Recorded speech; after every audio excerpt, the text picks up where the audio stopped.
오늘은 웨스트민스터 소요리 문답 23문에서 28문까지의 내용을 함께 나누도록 하겠습니다. 시작하기에 앞서서 지난주 복습을 먼저 좀 진행하겠습니다. 인간의 타락으로 인해 죄와 비참의 상태에 있던 우리를 하나님께서는 포기하지 않으셨습니다. 우리를 다시 회복시키시기 위한 일들을 시작하셨습니다. 그리고 그 일의 담당을 구속자라는 이름으로 우리에게 보내주셨습니다. 그 이름이 무엇이라고요? 구속자입니다. 이 구속자는 바로 중보자이신 예수 그리스도를 가리킵니다.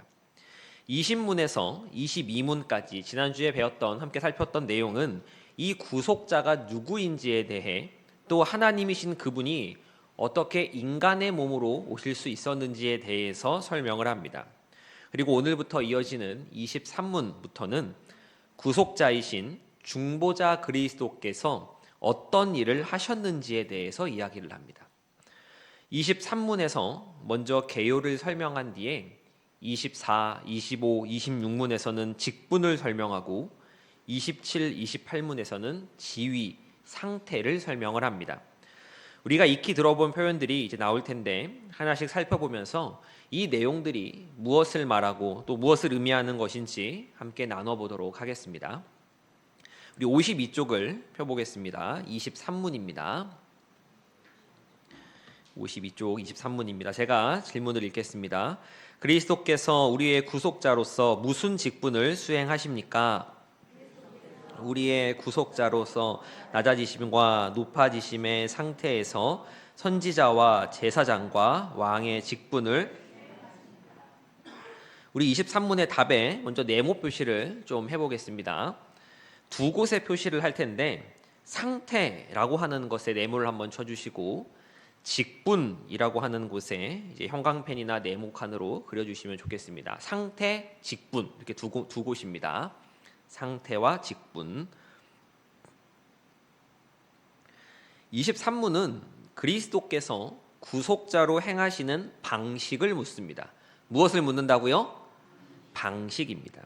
이 방식에 대해서 23문 답은 직분과 상태로 나누어서 설명을 합니다. 직분은 선지자와 제사장과 왕으로서의 직분이고 상태, 지위는 낮아지심과 높아지심입니다. 이 직분과 상태를 설명하는 것들 선지자, 제사장, 왕, 높아지심, 낮아지심에도 각각 동그라미를 해주시면 좋겠습니다. 네모칸 표시한 그 앞쪽에 있지요.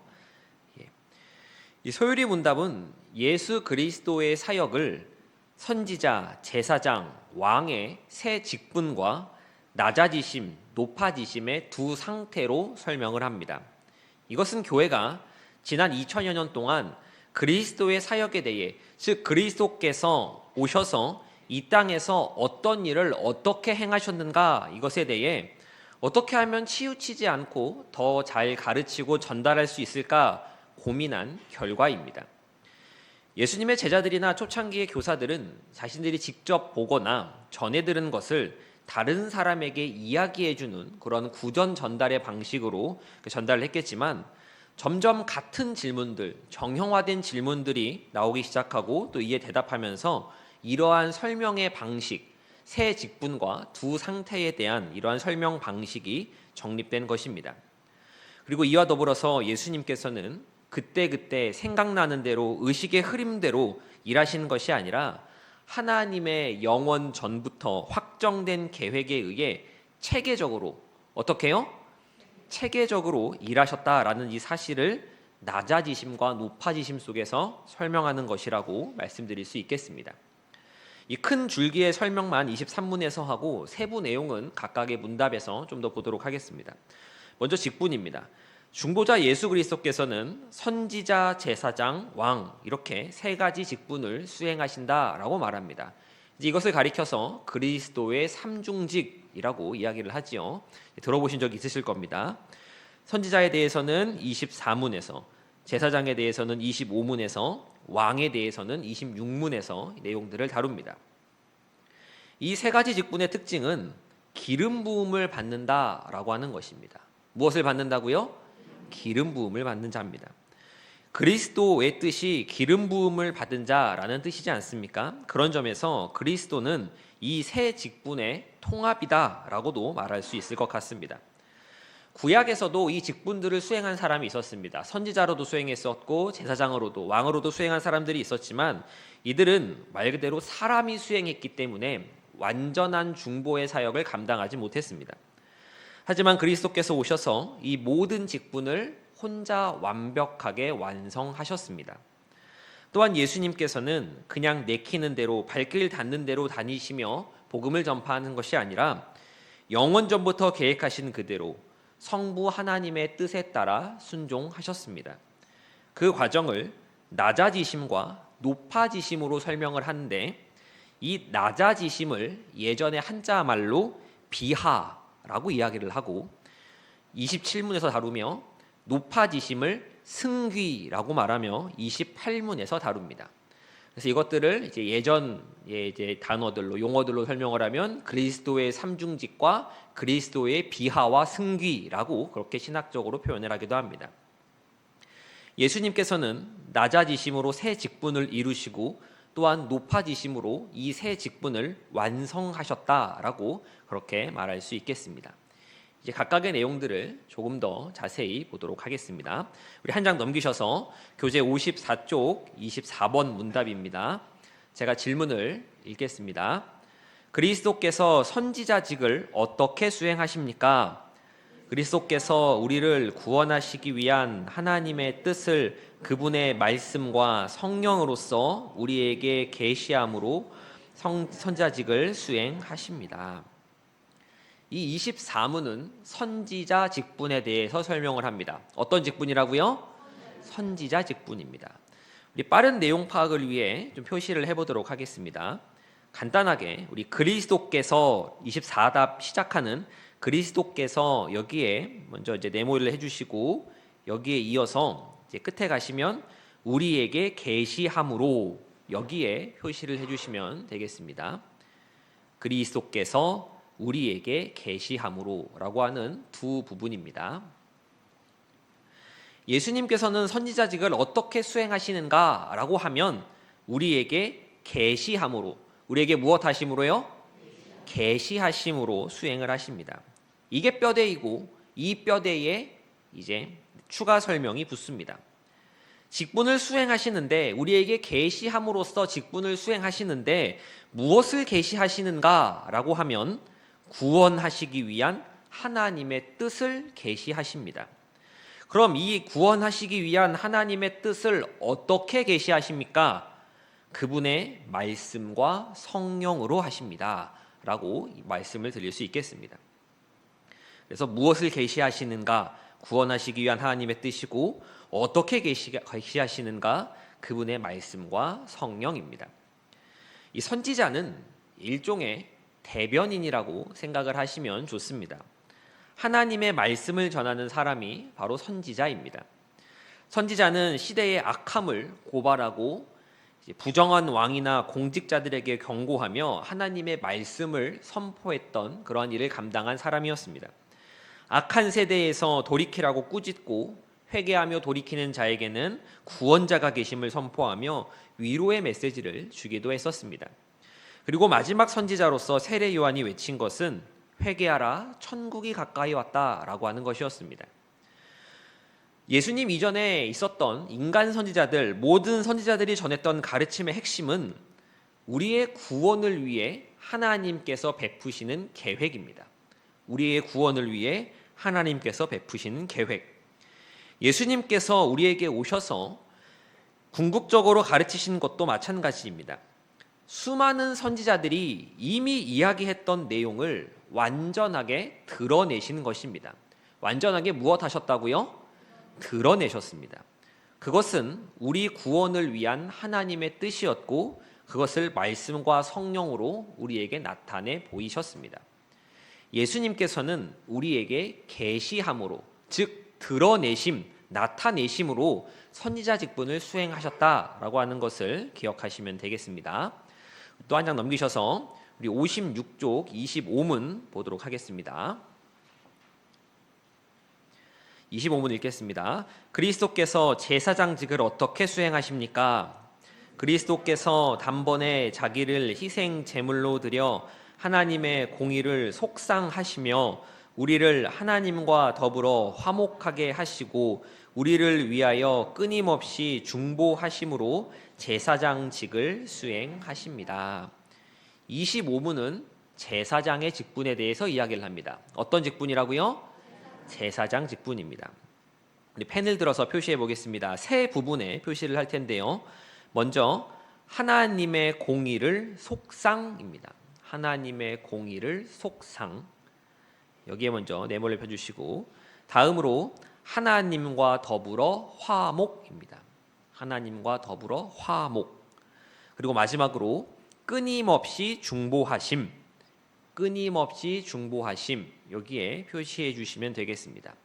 하나님의 공의를 속상, 하나님과 더불어 화목, 끊임없이 중보하심. 이것이 예수 그리스도께서 제사장의 직분을 수행하신 방법입니다.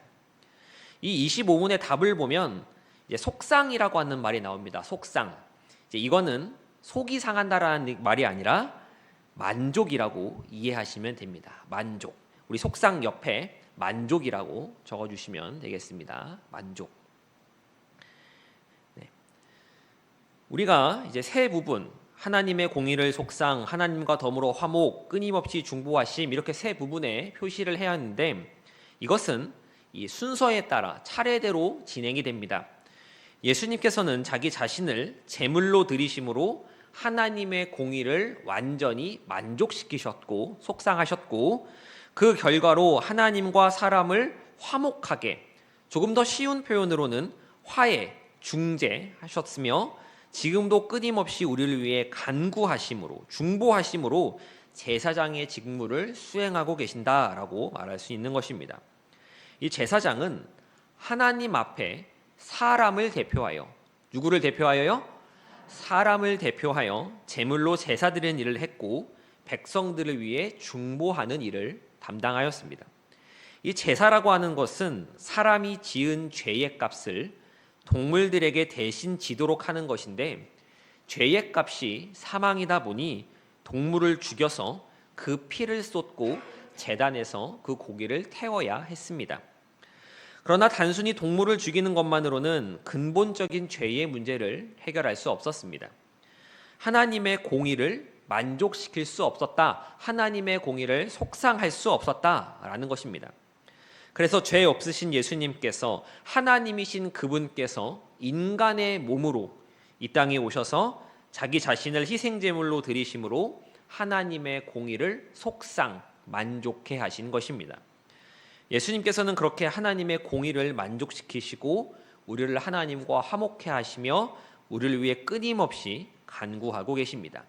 이것이 예수님께서 맡으신 제사장으로서의 직분입니다.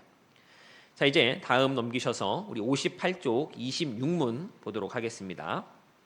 26문입니다. 그리스도께서 왕직을 어떻게 수행하십니까? 그리스도께서 우리를 자기에게 복종하게 하시고 우리를 다스리시고 보호하시며 자기와 우리의 모든 원수를 억제하시고 정복하심으로 왕직을 수행하십니다. 26분은 왕의 직무에 대해서 설명합니다. 어떤 직분이라고요? 왕입니다. 왕. 앞선 25문 제사장의 직분과 같이 여기서도 세 가지를 이야기합니다. 우리 세 부분에 표시를 해보겠습니다. 먼저 우리를 자기에게 복종, 여기에 해주시고 우리를 자기에게 복종. 다음으로 우리를 다스리시고 보호, 우리를 다스리시고 보호, 여기 해주시고, 마지막으로 자기와 우리의 모든 원수를 억제하시고 정복, 여기에 이제 체크를 해주시면 되겠습니다. 우리를 자기에게 복종, 우리를 다스리시고 보호, 자기와 우리의 모든 원수를 억제하시고 정복입니다. 하나님께서는 이 이스라엘 나라를, 이스라엘 국가를 열강들의 틈 바구니 속에 두셨습니다. 주변에 강대국들이 많았지요. 그래서 이스라엘에는 전쟁이 참 많았습니다. 그래서 이 전쟁을 통해서 왕의 역할이 부각되었고 두드러졌습니다. 왕이 어떠한가? 왕이 하나님 말씀에 따르는가 따르지 않는가? 이것에 따라 전쟁의 승패가 달라졌고 왕의 재위가 달라졌습니다. 그러나 이스라엘 왕들은 하나님의 말씀대로 행하지 않았고 결국 망하여 온 백성이 포로로 끌려가게 되었습니다. 이러한 경험과 역사를 통해 이스라엘은 진정한 왕을 기다리게 되었습니다. 언젠가 이 이스라엘 땅에 제대로 된 왕이 오시면 우리는 압제에서 해방되어 로마보다 더 강한 나라가 될 것이다 라고 하는 이 왕에 대한 대망사상, 메시아에 대한 대망사상이 그들 가운데 강해진 것이지요. 그러나 예수 그리스도께서 오셔서 세우신 나라는 그러한 그들의 기대와는 달랐습니다. 그래서 그들은 예수님을 왕으로 인정하지 않았고 십자가에 못 박아 죽게 만든 것입니다. 그러나 그들이 인정하든 인정하지 않든 예수님은 왕으로서의 직분을 완성하셨습니다. 우리를 그분께 복종하게 하시고 따르게 하시고 우리를 다스리시고 보호하시며, 왕은 백성들을 보호하고 또 이제 지켜주지요. 그와 하나님과 예수님과 우리의 모든 원수를 막으시고 이기셨습니다. 이제 우리 소유리 문답 가지고 있는 번역으로는 억제하시고 정복하셨다라고 하는데, 원수를 막으시고 이기셨습니다. 든든한 울타리로서 그의 백성들을 지키는 왕으로서 그 왕직을 수행하셨다는 이야기입니다. 이 왕직의 핵심적인 개념은 예수 그리스도께서 통치하신다라고 하는 것에 있습니다. 무엇 하신다는 것이요? 통치하신다라고 하는 것입니다. 예수님을 따르는, 하나님을 믿는 성도들뿐만 아니라 온 세상을, 온 인류를, 모든 만물을 다스리시고 운영해 가시며, 우리가 앞서서 소유리 문답에서 배웠던 것과 같이 섭리하심을 통해 보존하시고 통치하심으로써 이 세상을 이끌어 가신다, 그렇게 왕직을 수행하신다라고 또 이야기할 수 있겠습니다. 그래서 예수 그리스도께서 통치하신다는 개념을 우리가 잘 가지고 있어야 하겠습니다. 이제 60쪽 27문 보도록 하겠습니다.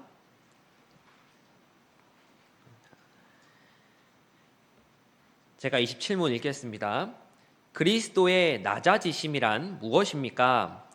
그리스도의 낮아지심은 비천한 상태로 탄생하신 것, 율법 아래 나셔서 현세의 비참과 하나님의 진노와 십자가의 저주받은 죽음을 당하신 것, 장사 지낸 바 되셔서 얼마 동안 죽음의 권세 아래에 머물러 있었던 것입니다. 앞선 이제 그리스도의 삼중직에 대해서 우리가 좀 먼저 살펴보았고, 이제 그리스도의 지위, 상태에 대해서 우리가 살펴볼 차례입니다. 앞선 삼중직을 나누면서 오늘 생각보다 빨리 끝나네, 빨리빨리 진도가 나가네 라고 하실 수 있지만, 이제 27문과 28문이 조금 깁니다. 조금. 자, 27문에서는 우리 예수 그리스도의 상태, 지위에 대해서 이야기한다고 말씀을 드렸죠.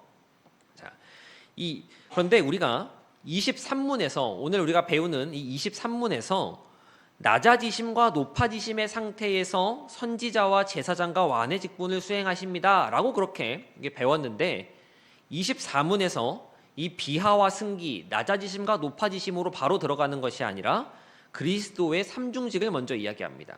그리고 나서 27문부터 이 지위, 상태를 다룹니다.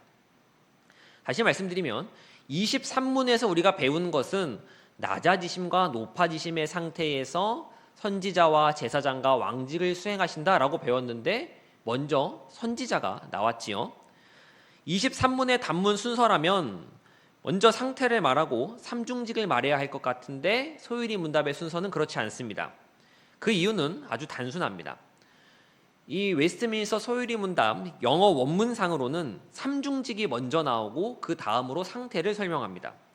그런데 우리가 가지고 있는 이 교재, 고신, 교단, 번역본으로는 상태를 먼저 이야기한 것뿐입니다. 번역하면서 단어를 어떻게 배치할 것인가, 이것에 대한 차이라고 생각하시면 되겠습니다. 그러니까 비하와 승기가 나오고 삼중직이 나오는 것이 아니라 삼중직이 먼저 나오고 비하와 승기가 나온다라는 정도로 알고 계시면 되겠습니다. 다시 27문으로 돌아오겠습니다. 먼저 낮아지심입니다. 이것을 비하라고 합니다. 한번 따라해 보겠습니다. 비하. 네, 비하입니다. 우리 소율이 문답은 예수 그리스도의 낮아지심, 이 비하에 대해서 6가지를 이야기합니다. 우리 27답에 밑줄을 긋고 그 위에 번호를 붙여보도록 하겠습니다. 먼저 탄생하신 것, 여기에 밑줄을 그어주시고 1번 이렇게 동그라미 해주시면 되겠습니다. 두 번째, 비천한 상태로입니다. 탄생하신 것 앞에 비천한 상태로가 있습니다. 그러니까 순서로는 2, 1이 되는 것이죠. 그리고 세 번째로 율법 아래 나셔서, 그리고 네 번째로 현세의 비참, 그리고 다섯 번째 하나님의 진노와 십자가에 저주받은 죽음을 당하신 것, 그리고 여섯 번째 장사되어 죽음의 권세 아래 머물러 있었던 것입니다. 다시 한번 번호를 확인해 보겠습니다. 1번 무엇이었습니까? 탄생하신 것. 2번은 무엇이었죠? 비천한 상태로. 3번입니다. 율법 아래 나셔서. 4번 현세의 비참. 5번 하나님의 진노와 십자가에 저주받은 죽음을 당하신 것.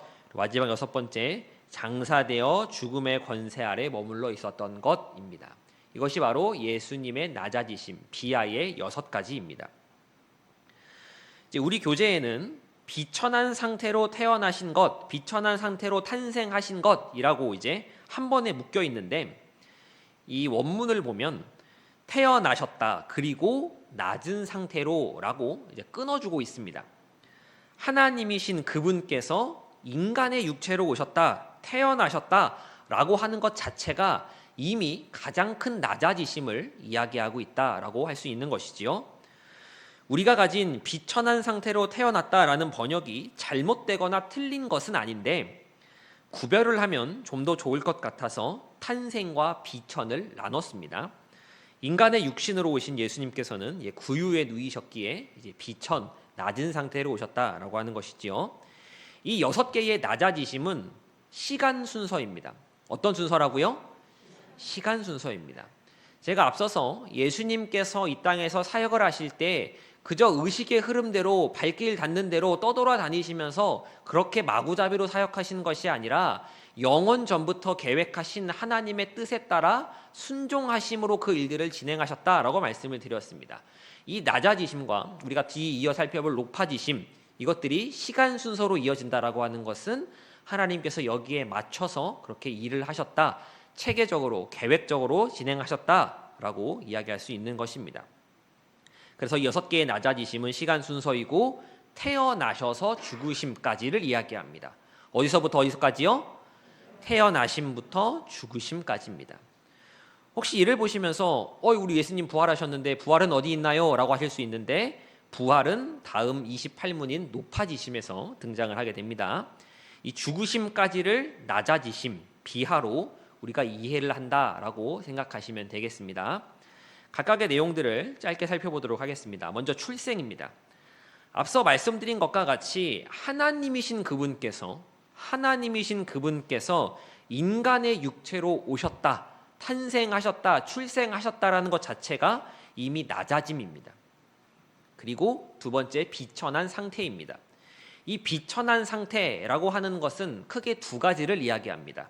하나는 갓난아기로 오셨다라고 하는 것, 엄마 아빠의 도움이 필요한, 어른의 도움이 필요한 갓난아기로 오셨다라는 것이 첫 번째 비천한 상태이고, 두 번째는 가난하게 태어나셨다라고 하는 것이 이 두 번째 비천의 상태입니다. 구유 말씀을 드렸죠. 그리고 세 번째로 율법 아래 나심입니다. 율법을 만드신 분, 율법의 주인이신 그분께서 율법 아래에 복종하는 그러한 상황입니다. 그래서 낮아지셨다라고 말할 수 있는 것이고, 네 번째로 이제 현세의 비참입니다. 22문을 보면 하나님의 아들이신 그리스도가 어떻게 사람이 되었는가를 물을 때 참 몸과 이성 있는 영혼을 스스로 취하셨다, 트루 바디를 취하셨다라고 그렇게 기록되어 있다라고 말씀을 드렸습니다.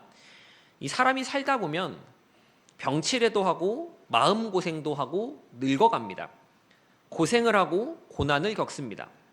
그리고 좋게 말해서 늙어간다라는 말로 표현하는 것이지, 실은 모두가 죽음을 향해 가는 것이지 않습니까? 인간의 육체는 죽음을 맞이하기에 인간의 삶은 어떻게 살든 행복한 끝, 해피엔딩으로 맞춰지지 않습니다. 그래서 현세의 비참, 이생의 비참이라고 이야기하는 것입니다. 행복함은 없고 행복과 소망은 없고 절망만 있다. 왜요? 죽으니까요. 자, 그래서 비참입니다. 인간으로 오신 예수님은 이러한 인간의 모든 그런 똑같은 몸으로 오셔서 정말 좀 더 쉬운 표현으로 감기도 걸리시고 병에도 걸리시고 넘어지셔서 피도 흘리시고 하시면서 그러한 똑같은 모습으로 지내셨다. 하나님이신 그분께서 지내셨다라고 하는 것, 즉 인간의 비참, 인생의 비참을 겪으셨다라고 하는 것이 이 네 번째 현세의 비참입니다. 그리고 다섯 번째로 하나님의 진노와 십자가의 저주받은 죽음입니다.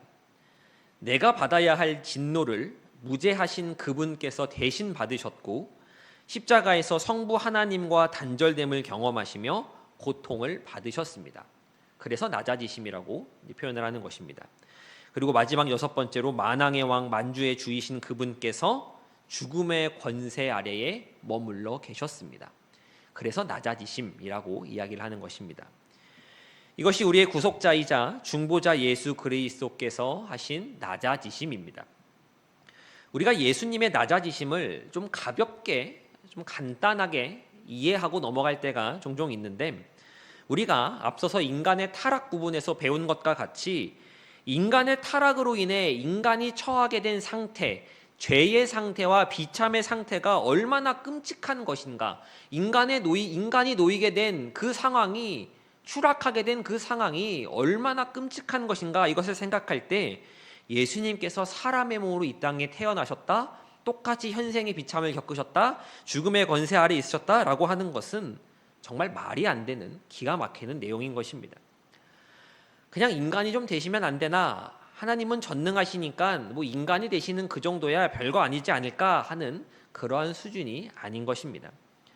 우리는 예수님의 낮아지심을 보면서 우리에게 베푸신 예수 그리스도의 사랑이 얼마나 놀랍고 위대한지를 생각할 수 있어야 합니다. 예수님이 이렇게 낮아지셨대라고 하는 것은 나를 향한 사랑 때문입니다. 나를 향한 무엇 때문이요? 사랑입니다. 소요리 문답과 이 대요리 문답의 근원이 되는 웨스트민스터 신앙 고백서의 8장 4항은 예수님의 낮아지심을 다음과 같이 설명합니다. 높아지심에 대한 설명도 들어있긴 한데 우리 읽는 김에 우리 4항 전체의 내용을 한번 읽어보도록 하겠습니다. 고신교회 헌법 교리 표준에 있는 그대로의 내용입니다. 우리 천천히 한번 읽어보도록 하겠습니다. 시작. 주 예수님께서는 이 직무를 아주 기꺼이 맡으셨다. 그 직무를 실행하시려고 율법 아래 나셔서 그것을 완전하게 성취하셨다. 영혼으로는 직접 지극히 극심한 고뇌를, 몸으로는 지극히 괴로운 고난을 감내하시고 십자가에 못 박혀 죽으셨고 매장되셨고 사망의 권세 아래 계셨으나 썩음을 보시지는 않았고 제3일에는 고난받으신 그 동일한 몸으로 죽은 자들 가운데서 부활하셨다. 그 몸으로 하늘로 오르셨고 아버지의 우편에 앉아 중보 기도를 하고 계신다. 그리고 세상 끝날에는 사람과 천사를 심판하러 오실 것이다. 이것이 이제 웨스트민스터 신앙 고백 8장 4항에 있는 내용입니다. 정리하면 예수님의 낮아지심은 잉태와 탄생으로서의 낮아지심, 그리고 삶으로서의 낮아지심, 죽음으로서의 낮아지심, 죽으신 후에 부활하시기까지의 낮아지심이라고 말씀드릴 수 있을 것 같습니다.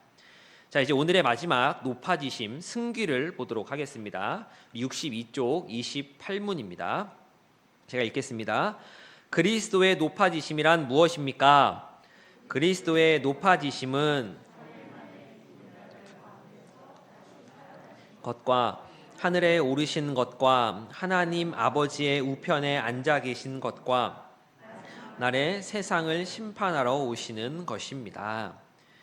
28문은 예수 그리스도의 높아지심, 이 승귀를 네 가지로 설명을 합니다. 이번에도 밑줄을 긋고 번호를 붙여보도록 하겠습니다. 먼저 3일 만에 죽은 자들 가운데서 살아나신 것, 이것이 1번입니다.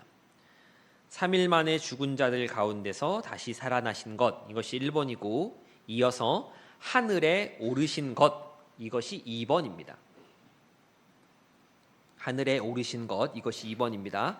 3번은 하나님 아버지의 우편에 앉아 계신 것, 이것이며 하나님 아버지의 우편에 앉아 계신 것, 그리고 마지막 4번은 마지막 날에 세상을 심판하러 오시는 것, 이것입니다. 네 가지를 이제 4번 밑줄을 그었지요. 3일 만에 죽은 자들 가운데서 다시 살아나신 것, 하늘에 오르신 것, 하나님 아버지의 우편에 앉아 계신 것, 마지막 날에 세상을 심판하러 오시는 것, 이것이 예수 그리스도의 높아지심입니다. 우리가 읽었던 우리 웨스트민스터 신앙 고백서 8장 4항에 있는 내용이지요. 자, 이 4항을 바탕으로 8장 4항을 바탕으로 27문과 28문의 소요리 문답이 만들어졌다라고 보시면 되겠습니다. 이 높아지심의 네 가지 항목들을 각각 짧게 살펴보도록 하겠습니다. 먼저 1번, 다시 살아나신 것, 즉 부활입니다. 부활은 그리스도께서 장사된 지 사흘 만에 그의 권능으로 죽은 가운데서 다시 살아나신 것입니다. 이것은 죽음에 대한 승리를 의미합니다. 무엇에 대한 승리요? 죽음에 대한 승리입니다. 죄의 결과가 죽음이었습니다. 그리스도는 죽음으로부터 부활을 성취해야 합니다. 그렇게 핏값으로 하나님의 공의를 속상 만족해 하셨습니다. 그리스도는 닫혔던 죽음의 세계의 문들을 그의 권능으로 여셨는데, 그리스도께서 부활하신 것은 그저 영적인 부활만이 아닌 육체의 부활도 같이 이루어졌습니다. 영과 육을 가진 인간은 완전한 하나님이자 완전한 인간이신 그리스도의 부활로 인해 죽음의 권세에서 해방되었습니다. 이는 그분이 메시아이심을 증명하는 것이며 산자와 죽은 자의 주가 되시는 것을 나타낸다라고 할 수 있겠습니다. 예수 그리스도께서는 부활로 의로움을 증명하셨고, 이로 인해 그분을 믿는 우리도 그 안에서 의롭게 되었기에 이제 그리스도 안에 있는 자들에게는 하나님의 진노와 정죄가 있을까요? 없을까요? 없게 되었습니다. 그래서 부활이 예수님의 첫 번째 높아지심이라고 할 수 있는 것입니다. 다음으로 2번, 하늘에 오르신 것, 승천입니다. 부활하신 예수 그리스도께서는 보이는 가운데 보는 모습 그대로 땅에서 떠나 지극히 높은 하늘로 올라가셨습니다. 온 땅에는 물론이거니와 자연 법칙과 물질의 온 중력 위에서 영광을 얻으신다라고 하는 것, 이것을 몸소 나타내 보이신 것입니다. 이는 영혼과 육체를 지니신 인성으로서 지금 하늘에 계시다라고 하는 것을 드러내는 것이기도 합니다. 예수 그리스도께서는 그렇게 하늘로 올라가셔서 우리의 머리가 되시어 원수들을 이기시며 우리를 위하여 처소를 예비하십니다. 이것이 바로 이제 승천이 갖는 의미라고 이야기할 수 있겠습니다. 이어서 3번, 우편에 앉아 계심입니다. 우편에 앉아 계심. 예수님께서는 승천하셔서 하나님 보좌 우편에 앉으셨습니다. 이것은 예수님이 하나님의 오른팔이라거나 넘버 2라고 하는 의미가 아닙니다. 오른쪽에 앉았으니까 두 번째로 강하다는 의미인가, 이런 것이 아니라는 이야기입니다. 승천하신 예수님께서는 하나님의 우편에 앉으셔서 지금도 여전히 왕의 직분을 수행하고 계시고 제사장의 직분을 수행하고 계십니다. 왕의 직분은 우리 원수들을 정복하시며 그의 백성들에게 은혜를 베푸시는 것이고, 제사장의 직분은 우리를 위해 중보하시는 것이라고 할 수 있겠습니다. 그래서 우편에 앉아 계신다라고 하는 것이 이제 우리를 위하여 그렇게 일하고 계신다라고 하는 것, 감당하고 계신다라고 하는 것을 이야기한다라고 할 수 있겠습니다. 그리고 마지막 4번, 마지막 날에 세상을 심판하러 오시는 것, 다시 오심입니다. 다시 오심.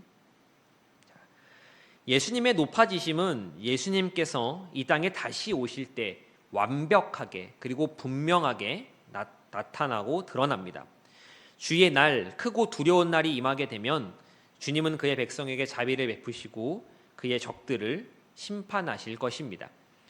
2000년 전에 오셨을 때는 육체의 연약함과 함께 종의 형상으로 오셨으나 이제 다시 오실 때는 큰 능력과 영광의 왕으로 오시어서 모든 것을 밝히 드러내시고 공의로 세상을 심판하시며 그의 대적들을 완전히 물리치실 것입니다.